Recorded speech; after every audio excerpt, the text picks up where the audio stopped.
Okay, so the first lesson in this unit is 1.3 and it's called properties. We're going to be talking about certain special rules when it comes to adding and multiplying. We're only going to be talking about adding and multiplying properties. Okay, so we're going to start with addition. There are certain rules with addition, certain special things when it comes to addition. You're going to need to know these fifth grade definition words, these vocabulary words. I'm going to start with what I think is the easiest one. This is called identity. If I asked you, what is your identity? What's the definition of identity? Like who you are. Who you are. That's exactly what it is. Your identity is who you are. So when we're talking about addition, identity, if we're talking about the identity property of addition, we're talking about who that number is. Ready? It's something like this. The identity. When you're talking about the identity property, it's anything plus 0 will be that same number. So the identity of 4 plus 0 is 4. 4 is the identity of 4. Okay? You could do 60 plus 0, 200 plus 0, 32 plus 0. Either way, the identity property says the rule is if you add anything plus 0, you get that original number. So it's real easy. If you look at a problem and they ask you what is the property that they're talking about here, basically if they're adding something plus 0, identity, done. Okay? The next one is, to me, I think the next one is called the commutative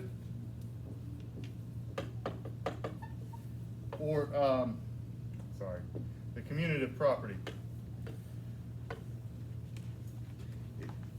Commutative property, and the only way I can kind of help you figure out and remember these, because on your tests and your quizzes and things like that, you're going to have to know the differences between these. The only thing I can help you, and I'm going to tell you this is a secret, if you're paying attention, this will help you, help you, help you. Commutative property starts with CO. CO means change order. CO, changing the order. What that's saying is when you're adding something, if you do 4 plus 5, if I switch that order around, isn't that the same thing as 5 plus 4? When we're talking about adding, it doesn't matter if you go 4 plus 5 or 5 plus 4, you're still going to get the same answer, right? 4 plus 5 is 9. If I flipped it around, 5 plus 4 is 9. Okay? If I change the order in any way, that's called the commutative property. I can even do it like this. 2 plus 1 plus 3, isn't that the same thing as 1 plus 3 plus 2? I changed the order all around. Did I change the numbers? No. But 2 plus 1 plus 3 is 6, and 1 plus 3 plus 2 is 6. It doesn't matter the order. If you're talking about the commutative property of addition, the order can change, but you're still going to get the same answer. So again, when it comes to your homework, when it comes to tests or something like that, if they're asking for what is this property when we're switching numbers around, as long as they don't change the actual number and they just switch the order it's in, then it's called the commutative property. The last one is called the associative. What does it mean if you associate with somebody? What's it mean if you're associating with somebody? Only one person here with me today. Awesome. Yes, ma'am. You're figuring out something? Not figuring it out. If I say, hey, if your parents have probably all said this, you better watch who you associate with. What does that mean? Okay, it's who you work with, who you hang with. That's when your parents are saying, hey, that kid's bad news. You shouldn't associate with him. You shouldn't hang with him. Associate means is you are who you group with, who you are hanging with. Let me show you what I mean. If I did 1 plus 2 plus 3, but I group that together. According to our, please excuse my dear Aunt Sally, we know that we would do this first, right? And we would do 1 plus 2 is 3. Rewrite your problem and you get 3 plus 3 is 6, right? What if I grouped it differently? What if I, instead of saying 1 plus 2 plus 3, what if instead of grouping 1 and 2, what if I group 2 and 3? Would it change what I get? Well, let's see. What's 2 plus 3? 5, 5 plus 1 is... 6. So you're telling me I get the same answer? Yeah. The associative property of addition is saying it doesn't matter how you group them, you're going to get the same answer. So I could group the 1 and 2 together. I can group the 2 and 3 together. Either way, I'm getting the same answer. As long as I have the same numbers, 1, 2, and 3, 1, 2, and 3, and they're in the same order, it doesn't matter how I group them, right? What would happen if I did this? What if I went 1 plus 2 plus 3 and I grouped this, but then over here I did this? Now what did I do? 1 plus 2 in parentheses plus 3 is the same as 2 plus 3 plus 1 in parentheses. What did I just do here?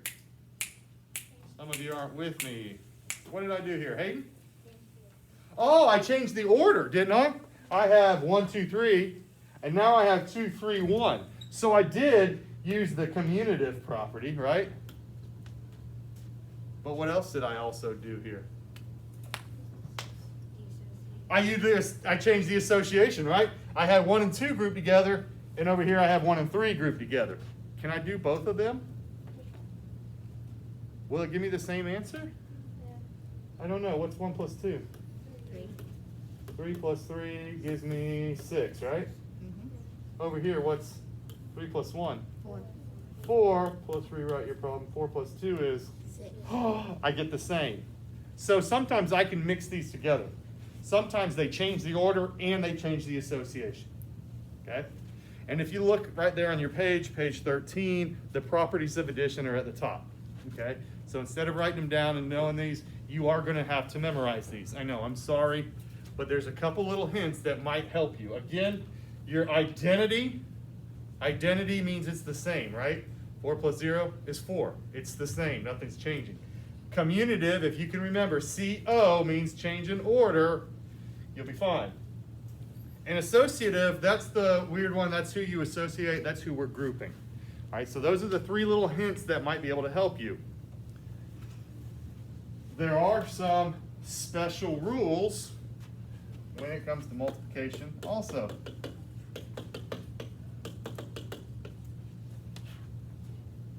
And I'll give you a hint. They're the same words. One of them is the identity property of multiplication. Well, what would I have to do when I'm multiplying to show me who that is? I want 4, right? And I want 4 to be the same. What would I have to do? Would I do just like I did before and do 4 times 0 equals 4? No. Would that work? No. Not in multiplication. In multiplication, what do we have to change? You have 4 times 1. Times 1. This is where it's a little different. It's still the identity property, right? Because I started with 4, I'm still 4. That's my identity. I'm known as 4, I'm 4, I'm always 4. But when it comes to multiplication, if I multiply it times 1, you get the same number. You guys probably learned this long time ago when it came to multiplying. Anything times 1 is the same number, right? Doesn't matter if it's 2,863 times 1, your answer is going to be 2,863. Okay? If it's 7 times 1, it's 7. 9 times 1 is 9. 59 times 1 is 59. That's your identity property of addition, of multiplication, similar to identity in addition. The other one, just like the other one, is commutative. The commutative property, same thing. CO means change order. So if I did 3 times 2, is that the same thing if I change it around and did 2 times 3? Can I change the order? 2 times 3 is the same thing as 3 times 2? What if I had 3 numbers? What if I did 2 times 3 times 4? Or 4 times 3 times 2. Is that the same? What's 2 times 3? 6. Times 4? 14. 24. Good. 6 times 4, 24. What if I did this? What is 4 times 3? 12 times 2? 24. Oh, they're both 24. So in multiplication, I can change that order. Doesn't matter, right?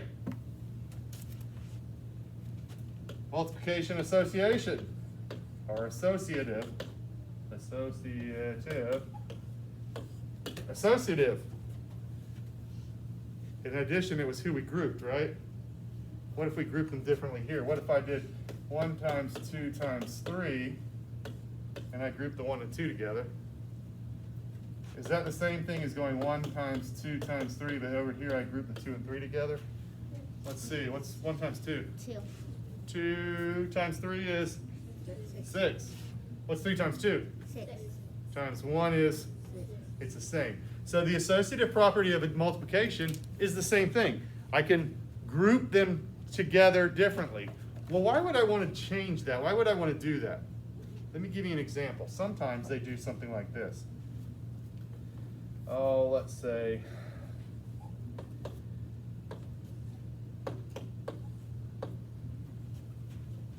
sometimes they do this, and they say, let's do this first. And you go, okay, 5 times 10 is 50, and then now I gotta do, okay, now I gotta come over here and do 50 times 3.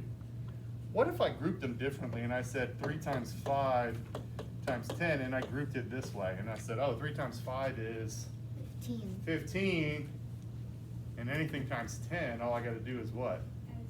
Add a 0. That one I can do in my head. This one I have to do a little extra. So sometimes, that's why it's better to group easier ones together first. Okay? Any questions so far?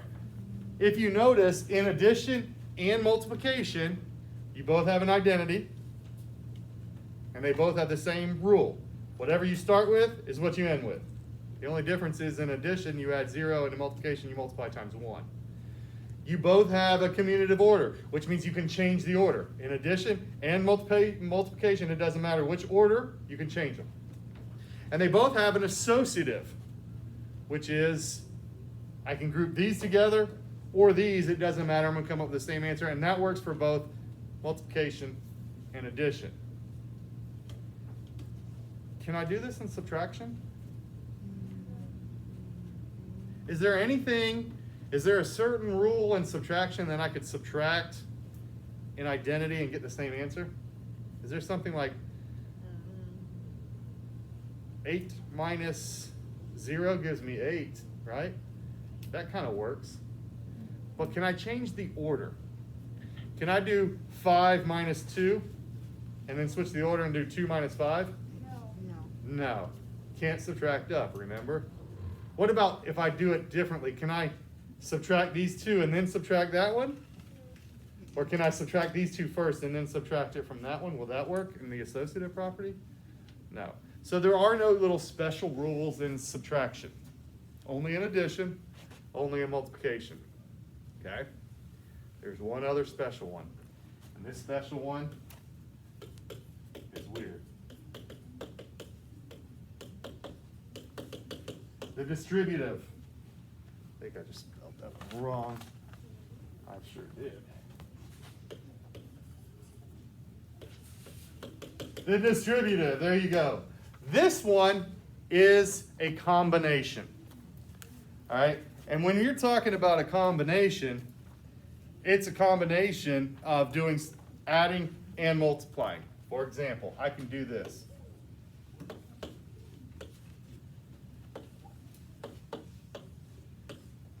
Okay? So normally I would do 6 times 3 is 18, right? And then I'd have to do 6 plus 3 is 9, and then I have to do 9 times 2, right?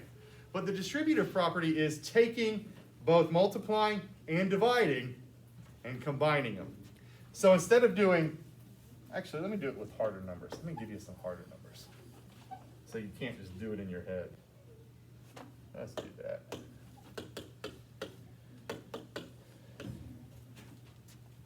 Okay? So normally what I would do here is, right, I would do 9 plus 7 is 16 and do 5 times 16, and then I'd have to come over here and do it like this, right? But watch this. What if I combine them differently? The distributive property says I'm going to take this number and multiply it times that. So I'm going to do 5 times 7. And then I'm also going to do 5 times 9.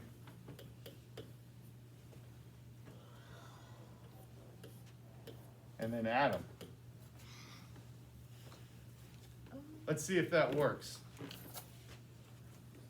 Here I did 5 times 16, and if I came over here and I did 16 times 5, I would have gotten 80. So my answer is 80, right?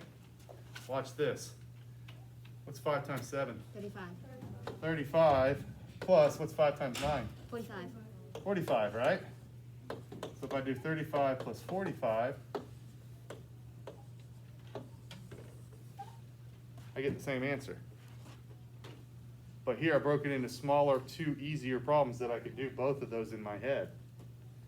When it comes to the distributive property, and we're going to spend a lot more time on this tomorrow, the next day, but when you're just trying to identify if it's what property it is, little hint, guys, if I have adding and multiplying in there, that's probably your distributive property, okay?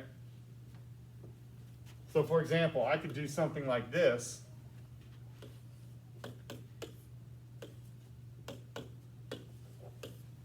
Right? And I could do 7 plus 5 is 12, 12 times 8, and go and figure it out. Or, how would I rewrite this using the distributive property? Man, the same thumb every time. Nobody else is with me today. Charles, what would you do? I would do 7 plus 5. No. I want to use this as the distributive property. How can I rewrite this? Chase. 8 times 7 I could do 8 times 7 and 8 times 5. and 8 times 5 and do what with them? Add them together when I'm done, right? What's 8 times 7? 56. 56. What's 8 times 5? 40. 56 and 40 is 96.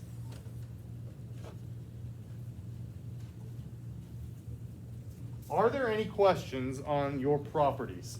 Because today what you're going to have to do is you're going to have to figure out which property it is and answer the question. Okay? I feel very comfortable. Every single person is going to come up with the right answer. Okay? You'll come up with 96. I know everybody will come up with, if I did this. All of you could come up with the right answer, right? What's this answer? 528365. Right, because anything times 1 is the same number. But coming up with the right answer is going to be the easy part. The other part is, which property did you use? Which property did you use? Yes, sir. Identity?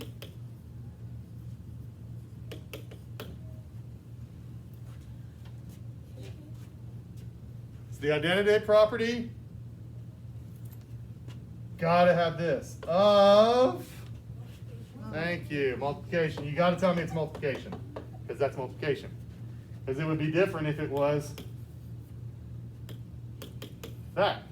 Still the same answer, but now this would be the identity property of addition. Okay?